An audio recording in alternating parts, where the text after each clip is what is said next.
પાપડ, ત્રિકોણીયા પરોઠા, સરસ મજાના પુલાવ ભાત, લીલી ચટણી, પનીરવાળું એકદમ સરસ મજાનું ઘરે બનેલું પંજાબી શાક, ગરમા ગરમ ટમેટો સૂપ એ પણ ઘરનું બનેલું, સાથેની છાશ.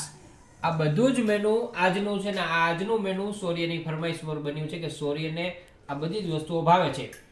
બહાર નથી જવાનું, ઓબ્વિયસલી બધાને ખબર છે કે બહારની અંદર રેસ્ટોરન્ટમાં કયા પ્રકારની સ્થિતિ હોય છે, હાઇજીનની કન્ડિશન કેવી હોય છે. ને આજે આ મેનુ સરસ મજાનું બનાવ્યું છે.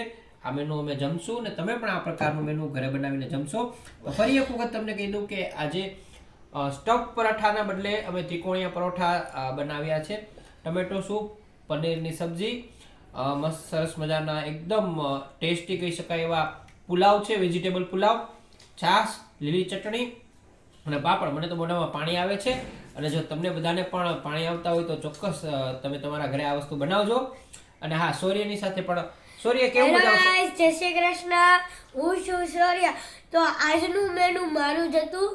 મેં એવું સોચ્યું હતું કે આવું બધું બનાવીએ અને એ પણ ઘરનું જ છે, એટલે હેલ્ધી પણ છે અને સારું પણ છે. તો સૌર્યને પણ ખબર પડી ગઈ છે કે ઘરની અંદર જ સરસ મજાની વસ્તુઓ હેલ્ધી બને છે. બહારની બનતી હશે પણ ઘણી બધી જગ્યાએ અનહેલ્ધી હોય છે. એટલે ચોક્કસ આજનું મેનુ આ છે. તમે પણ એન્જોય કરો, હું પણ એન્જોય કરું છું. Thank you very much for watching.